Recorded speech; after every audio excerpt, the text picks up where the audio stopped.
स्वागत है अपने YouTube चैनल में, जिसमें आज हम लोग एक नए वीडियो के साथ उपस्थित हुए, जिसमें हम लोग पढ़ेंगे वायुमंडल में जल।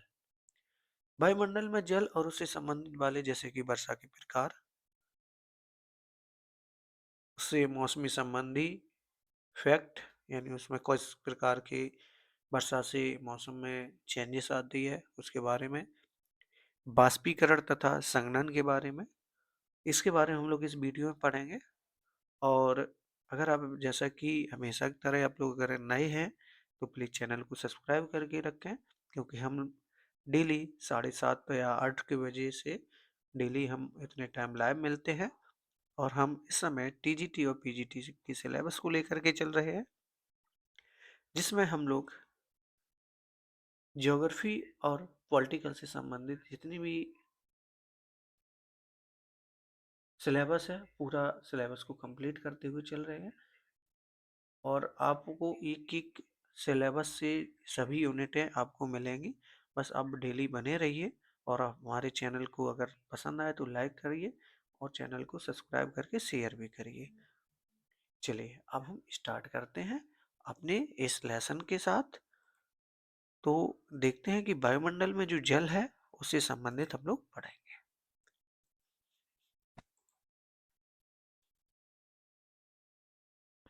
जैसा कि आप पढ़ चुके हैं कि हवा में जल वाष्प और मौजूद होती है। इसमें वायुमंडल के आयतन में 0 से लेकर 4% तक की भिन्नता पाई जाती है। मौसम की परिघटना में इसका जो महत्वपूर्ण योगदान होता है। और जल वायुमंडल में 3 अवस्थाओं में होता है, यानी जो जल है वायुमंडल में 3 अवस्थाओं में फैला होता है। जैसे कि अगर हम बात करें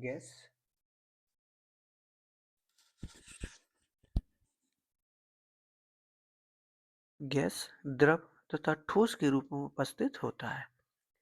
वायुमंडल में आर्द्रता, जलाशयों एवं बाष्पीकरण से पौधों में बाष्पोत्सर्जन होता है। और इससे वायुमंडल, महासागरों और महाद्वीपों के बीच लगातार जो जल है वो आदान प्रदान होता रहता है। किस कारण से होता है? यानी बाष्पीकरण और बाष्पोत्सर्जन, संघनन एवं वर्षा की प्रक्रिया द्वारा ये सब होता है। हवा में मौजूद जल वाष्प को आर्द्रता कहते हैं, यानी जो हवा में मौजूद जो जल वाष्प होती है उसको हम क्या कहते हैं? आर्द्रता कहते हैं। और मात्रात्मक दृष्टि से इसे विभिन्न प्रकार से व्यक्त किया जा सकता है। अगर हम बात करें वायुमंडल में मौजूद जल वाष्प की वास्तविक मात्रा को निरपेक्ष आर्द्रता कहा जाता है।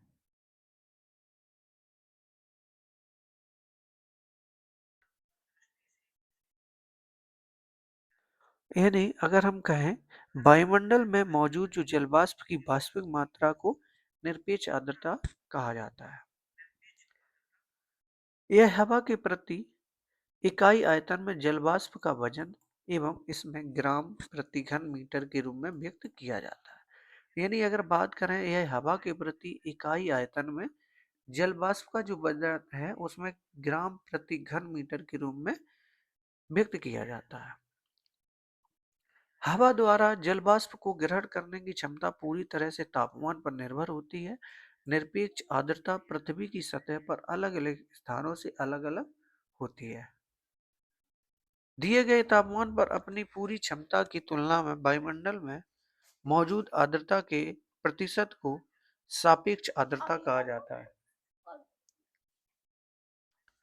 वायुमंडल में जो है मौजूद आर्द्रता के प्रतिशत को सापेक्ष आर्द्रता कहा जाता है। और हवा के तापमान के बदलने के साथ ही आर्द्रता को ग्रहण करने की क्षमता बढ़ती या घटती है तथा सापेक्ष आर्द्रता भी प्रभावित होती है। यहाँ अगर देखें तो महासागरों के ऊपर सबसे अधिक,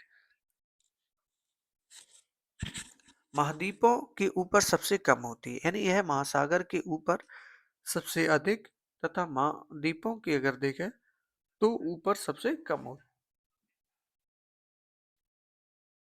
सापेक्ष आर्द्रता किसे कहा जाता है? जैसे कि मैंने बताया कि तापमान पर अपनी पूरी क्षमता की तुलना में वायुमंडल मौजूद आर्द्रता आर्द्रता के प्रतिशत को हम सापेक्ष आर्द्रता कहते हैं।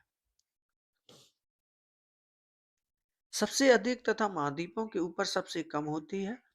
एक निश्चित तापमान पर जल वाष्प से पूरित हवा को हम संतृप्त कहा जाता है।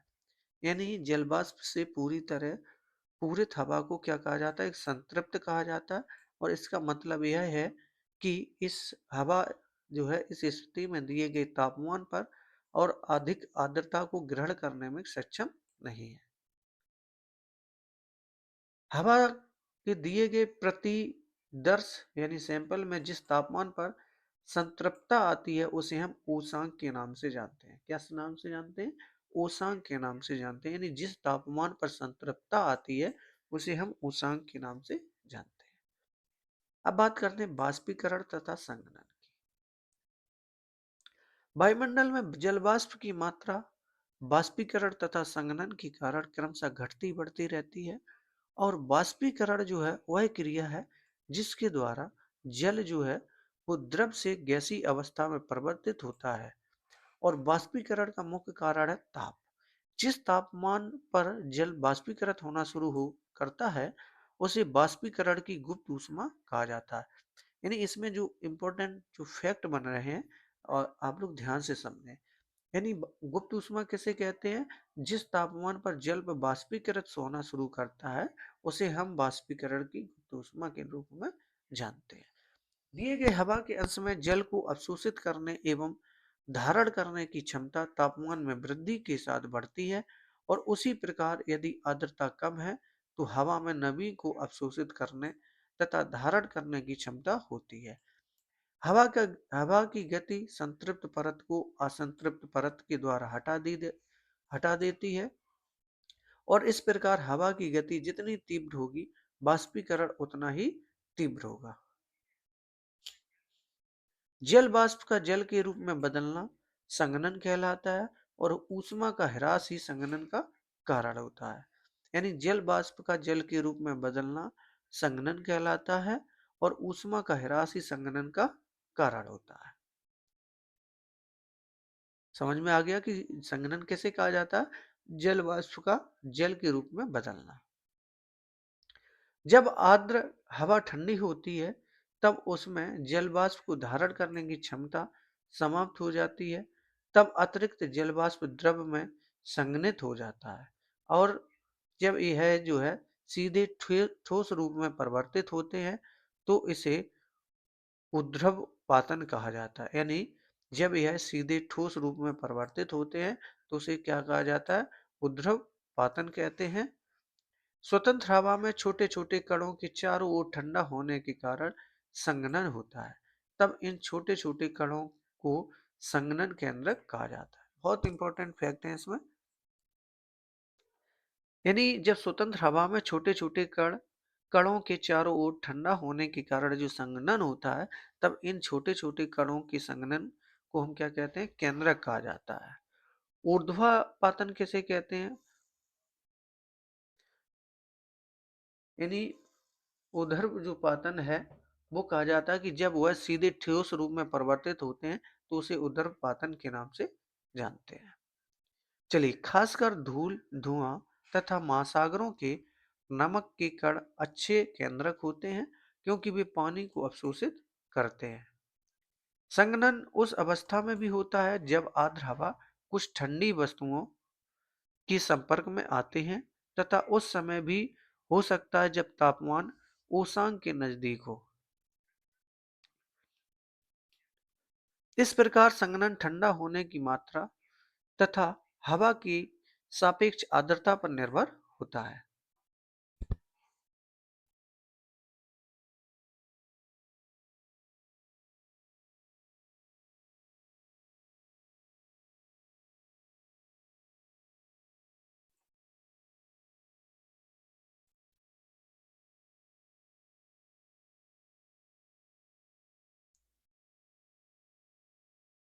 यानी उस समय हो सकता है जब तापमान उषांक के नजदीक हो।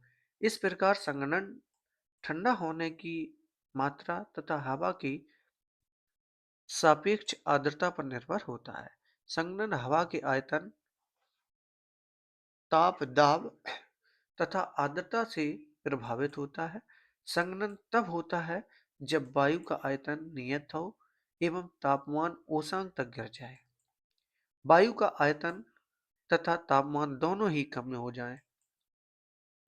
बाष्पीकरण द्वारा वायु में और अधिक जलवाष्प प्रविष्ट हो जाए, फिर भी हवा के तापमान में कमी संघनन के लिए सबसे अच्छी अवस्था है।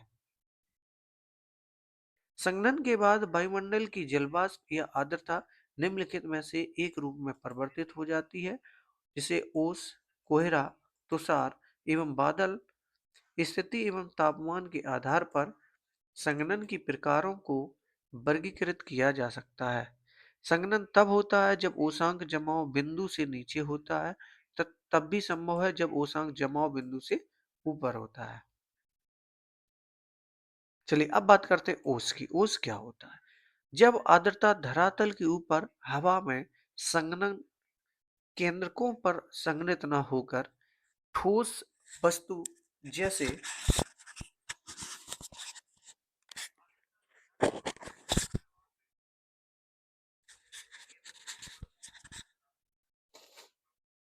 संघनन केंद्रों पर संघनित न होकर ठोस वस्तु जैसे पत्थर, घास तथा पौधों की पत्तियों की ठंडी सतहों पर पानी की बूंदों के रूप में जमा होती, तब उसे हम ओस के नाम से जानते हैं। इसके बनने के लिए सबसे उपयुक्त अवस्थाएं साफ आकाश, शांत हवा, उच्च सापेक्ष आर्द्रता तथा ठंडी एवं लंबी रातें होती हैं। ओस के बनने के लिए यह आवश्यक है कि उषांक जमाव बिंदु से ऊपर हो। चलिए अब बात करेंगे तुषार। तुषार क्या होता है?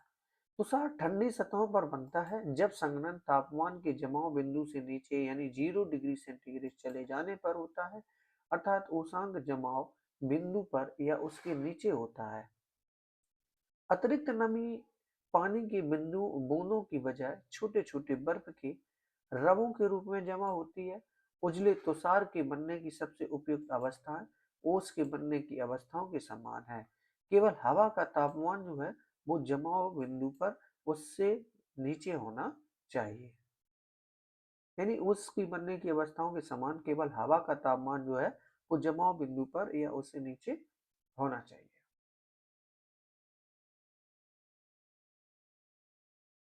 चलिए अब बात करते हैं कोहरा या कुहासा। जब बहुत अधिक मात्रा में जलवाष्प से भरी हुई वायु सहित अचानक नीचे की ओर गिरती है, तब छोटे छोटे धूल के कणों के ऊपर संघनन की प्रक्रिया होती है। इसलिए कोहरा एक बादल है जिसका आधार सतह पर या सतह के बहुत नजदीक होता है। कोहरा तथा कुहासा के कारण दृश्यता कम से शून्य तक हो जाती है। नगरीय एवं औद्योगिक केंद्रों में धुएं की अधिकता के कारण केंद्रकों की भी अधिकता होती है, जो कोहरे और कुहेसे के बनने में मदद करती है। ऐसी स्थिति जिसमें कोहरा तथा धुआं सम्मिलित रूप से बनते हैं, धूम्र कोहरा कहते हैं।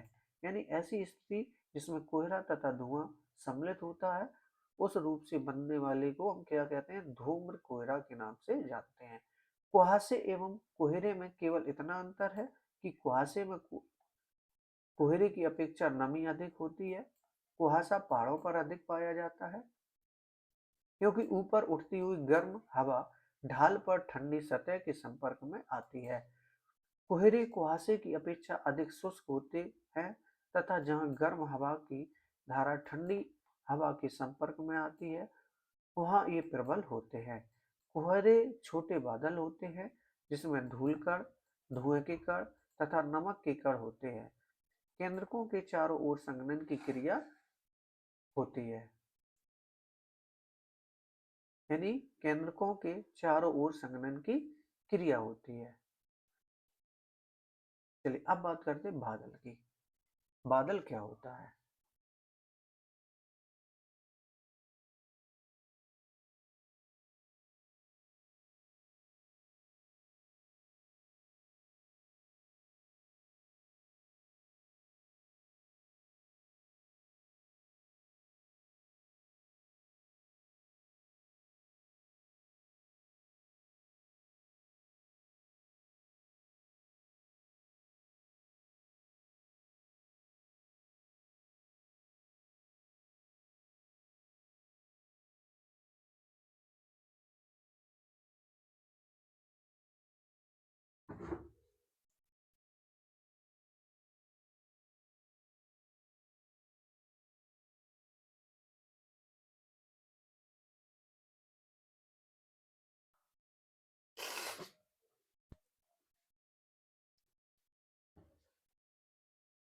बात करते हैं बादल की।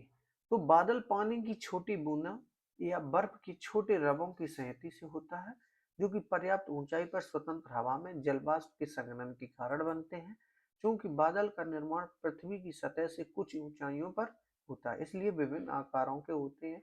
इनकी ऊंचाई, विस्तार, घनत्व तथा पारदर्शिता या अपारदर्शिता के आधार पर बादलों को चार रूपों में वर्गीकृत किया जाता है। पहली बात करें तो पच्छाद मेघ, कपासी मेघ, स्तरी मेघ और वर्षा मेघ। पच्छाद मेघ क्या होता है? पच्छाद मेघों का निर्माण 8,000 से 12,000 मीटर की ऊंचाई पर होता है और ये जो है पतले बिखरे हुए बादल होते हैं जो पंख के समान प्रतीत होते हैं। ये हमेशा सफेद रंग के होते हैं। इन्हें हम बोलते हैं पच्छाद मेघ। कपासी मेघ दूसरे नंबर का आता है। कपासी मेघ रुई के समान दिखते हैं। ये प्रायः 4,000 से 7,000 मीटर की ऊंचाई पर बनते हैं। ये छितरे तथा इधर उधर बिखरे देखे जा सकते हैं। ये चपटे आधार वाले होते हैं। अब बात करते हैं स्तरी मेघ। स्तरी मेघ जैसा कि नाम से प्रतीत होता है कि ये परतदार बादल होते हैं जो कि आकाश में बहुत बड़े भाग पर फैले रहते हैं। ये बादल सामान्यतः या तो ऊष्मा के ह्रास या अलग अलग तापमानों पर हवा के आपस में मिश्रित होने से बनते हैं। यानी इस प्रकार से हम देख सकते हैं इसमें बादलों का दृश्य। अब बात करते हैं वर्षा मेघ। वर्षा मेघ क्या होता है? वर्षा मेघ काले एवं गहरे सिलेटी रंग के होते हैं। ये मध्य स्तरों या पृथ्वी की सतह के काफी नजदीक बनते हैं। ये सूर्य की किरणों के लिए बहुत ही अपारदर्शी होते हैं। कभी कभी बादल इतनी कमी ऊंचाई पर होते हैं कि ये सतह को छूते हुए प्रतीत होते हैं। वर्षा मेघ मोटे जलवाष्प की आकृति विहीन संयत होते हैं। ये चार मूल रूपों के बादल मिलकर निम्नलिखित रूपों में बादलों का निर्माण करते हैं। यानी ऊंचे बादल पछाव, पछाव स्तरी, पछाव कपासी। मध्य ऊंचाई के जो बादल होते हैं वो स्तरी मध्य या कपासी मध्य। कम ऊंचाई के बादल स्तरी कपासी, स्तरी वर्षा मेघ एवं कपासी वर्षा मेघ। अब बात करते हैं बरसड़। बरसड़ क्या होता है? स्वतंत्र हवा में लगातार संघनन की प्रक्रिया संघनित कणों के आकार से बड़ा करने में मदद करती है।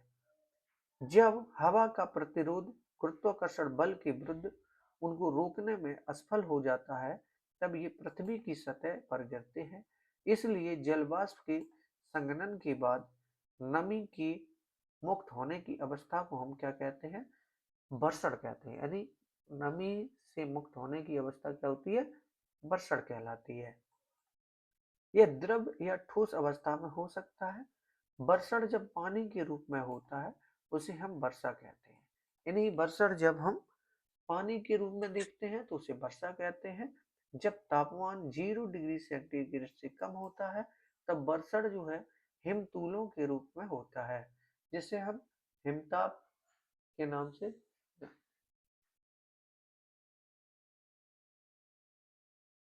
नमी षटकोणीय रवों के रूप में निर्मुक्त होती है। यानी हिमपात कैसे कहते हैं? जब 0 डिग्री सेंटीग्रेड से कम होता है तब वर्षण हिमतूलों के रूप में होता है, जिसे हम हिमपात के रूप में जानते हैं। नमी षटकोणीय रवों के रूप में निर्मुक्त होती है और ये रवे हिमतूलों का निर्माण करते हुए वर्षा तथा हिमपात के अतिरिक्त वर्षण के द्वारा वर्षण के दूसरे प्रकार के सहिमवृष्टि तथा कर्कापात है। यदि कर्कापात काफी सीमित मात्रा में होता है एवं समय तथा क्षेत्र की दृष्टि से यदा कदा ही होता है। आगे देखें, सहिमवृष्टि जमी हुई वर्षा की बूंदें हैं या पिघली हुई बर्फ के पानी की जमी हुई बूंदें हैं। जमाव बिंदु के तापमान के साथ जब वायु की एक परत सतह के नजदीक आधे जमे हुए परत पर गिरती है तब सहिमवृष्टि होती है। वर्षा की बूंदें जो गर्म हवा से निकलती हैं तथा नीचे की ओर ठंडी हवा से मिलती हैं। इसके परिणाम स्वरूप वे ठोस हो जाती हैं तथा सतह पर वर्षा की बूंदों से भी छोटे आकार में बर्फ के रूप में गिरती हैं।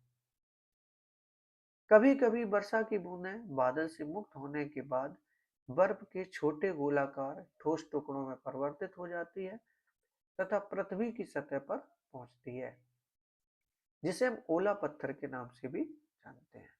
ये वर्षा के जल से बनती है जो कि ठंडी परतों से होकर के गुजरती है। ये ओला पत्थर एक के ऊपर एक बर्फ की कई सकेंद्रीय परतों वाले होते हैं। चलिए अब बात करते हैं वर्षा के प्रकार। उत्पत्ति के आधार पर वर्षा को तीन प्रमुख प्रकारों में बांटा जा सकता है। एक संवहनी, पर्वतीय या चक्रवाती। संवहनी वर्षा क्या होती है, जिसे चक्रवाती या फ्रंटल के नाम से भी जानते हैं। तो संवहनी जो वर्षा होती है वो हवा गर्म हो जाने पर हल्की होकर संवहन धाराओं के रूप में ऊपर की ओर उठती है और वायुमंडल की ऊपरी परत में पहुंचने के बाद यह फैलती है। तब तापमान की कम होने से ठंडी होती है। परिणाम स्वरूप संघनन की क्रिया होती है तथा कपासी मेघों का निर्माण होता है। गरज तथा बिजली कड़कड़ाने के साथ मूसलाधार वर्षा होती है, लेकिन यह बहुत लंबे समय तक नहीं रहती। इस प्रकार की वर्षा गर्मियों में या दिन के गर्म समय में प्रायः होती है।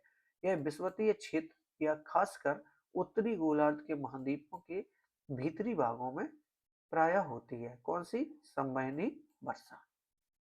पर्वतीय वर्षा जैसा कि नाम से प्रतीत होता है कि जब संतृप्त वायु की संहति पर्वतीय ढाल पर आती है तब ऊपर उठने के लिए बाध्य हो जाती है तथा जैसे ही ऊपर की ओर उठती है या फैलती है तापमान गिर जाता है तथा आर्द्रता जो है वो संघनित हो जाती है। और इस प्रकार की वर्षा का जो मुख्य गुण है वो पवनाभिमुख ढाल पर सबसे अधिक वर्षा होती है और इस भाग में वर्षा होने के बाद ये हवाएं दूसरे ढाल पर पहुंचती हैं। वे नीचे की ओर उतरती हैं तथा उनका तापमान बढ़ जाता है। तब उनकी आर्द्रता धारण करने की क्षमता बढ़ जाती है एवं इस प्रकार प्रतिपवन ढाल सूखे तथा वर्षा विहीन रहते हैं। प्रतिपवन भाग में स्थित क्षेत्र जिनमें कम वर्षा होती है उसे हम वृष्टि छाया क्षेत्र कहते हैं। यानी जिनमें कम वर्षा होती है उसे हम क्या कहते हैं? वृष्टि छाया क्षेत्र के नाम से जानते हैं। यह पर्वतीय वर्षा या स्थलकृत वर्षा के नाम से भी जानी जाती है। इसे पर्वतीय वर्षा। चलिए नेक्स्ट देखते हैं चक्रवर्ती या वर्षा या फ्रंटल वर्षा। जैसा कि आप पहले से पुस्तक के 10वें अध्याय में वह रूस कटबंधी चक्रवातों तथा चक्रवर्ती वर्षा का अध्ययन कर चुके हैं अतः चक्रवाती वर्षा समझने की अध्याय 10 को ही देखें। जैसा कि हम उसमें एक वीडियो देख चुके हैं उसमें ही हमें मिलेगा लेसन नंबर 10। संसार में वर्षा का वितरण देखते हैं।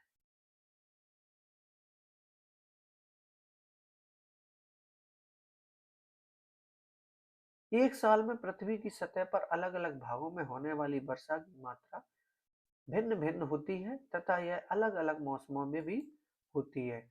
सामान्य तौर पर जब हम विषुवत से ध्रुव की ओर तरफ जाते हैं तो वर्षा की मात्रा धीरे धीरे घटती जाती है और विश्व के तटीय क्षेत्रों में महाद्वीपों के भीतरी भागों की अपेक्षा अधिक वर्षा होती है और विश्व के स्थलीय भागों की अपेक्षा महासागरों के ऊपर वर्षा अधिक होती है, क्योंकि वहां पानी के स्रोत की अधिकता के कारण वाष्पीकरण की क्रिया लगातार होती रहती है और विषुवत से 35 डिग्री से 40 डिग्री उत्तरी एवं दक्षिणी अक्षांशों के मध्य पूर्वी तटों पर बहुत अधिक वर्षा होती है तथा पश्चिम की तरह यह घटती जाती है, लेकिन विषुवत वृत्त में 45 डिग्री से 65 अंश उत्तरी एवं दक्षिणी के बीच पछुआ पवनों के कारण सबसे पहले महाद्वीपों के पश्चिमी किनारों पर वर्षा होती है तथा यह पूर्व की तरफ घटती जाती है।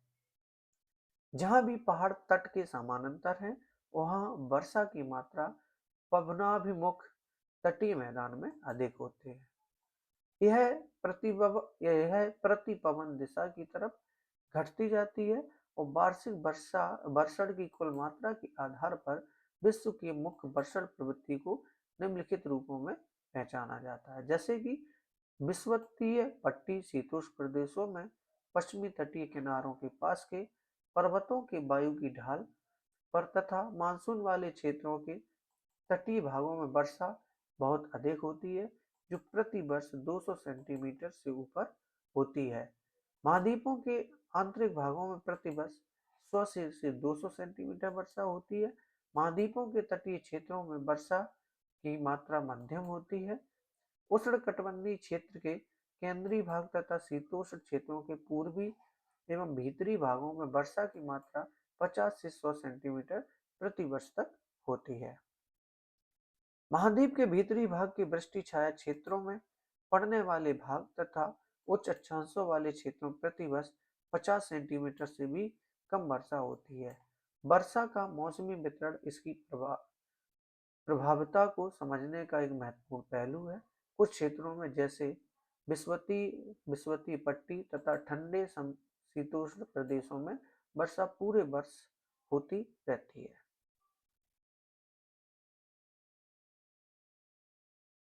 चलिए अब बात करते हैं इससे बनने वाले प्रश्न। इस लेसन को कंप्लीट किया। प्रश्न बनता है कि मानव के लिए वायुमंडल का सबसे महत्वपूर्ण घटक निम्नलिखित में से कौन सा है? तो इसमें है ऑक्सीजन। निम्नलिखित में से वह प्रक्रिया कौन सी है जिनके द्वारा जल द्रव में गैस यानी द्रव से गैस में बदल जाता है? तो उसे कहते हैं बाष्पीकरण। निम्नलिखित में से कौन सा वायु की उस दशा को दर्शाता है जिसमें नमी उसकी पूरी क्षमता के अनुरूप होती है? यानी वायु की उस दशा को दर्शाता है जिसमें नमी की पूरी क्षमता अनुरूप होती है सापेक्ष आर्द्रता। निम्नलिखित प्रकार के बादलों में आकाश में सबसे ऊंचा बादल कौन सा होता है? सबसे ऊंचे जो बादल होते हैं वो होते हैं पछाप मेघ, यानी का इसका राइट आंसर। तो इस प्रकार से हमने इस लेसन को कंप्लीट किया, जिसमें हमने वर्षा के प्रकार पढ़े, आर्द्रता के बारे में जाना, बाष्पीकरण पढ़ा। तो आपको वीडियो पसंद आया हो तो प्लीज लाइक करें, और जो नए ज्वाइन हुए हैं वो चैनल को सब्सक्राइब करके रखें और बेल आइकन भी प्रेस करें, जिससे हमारे द्वारा दिए गए वीडियो का नोटिफिकेशन आपको मिलता रहे। हम मिलेंगे आपको नेक्स्ट वीडियो में। तब तक के लिए आप वीडियो को अच्छी तरीके से देखें और उसे लर्न करें। मिलेंगे नेक्स्ट वीडियो में। धन्यवाद।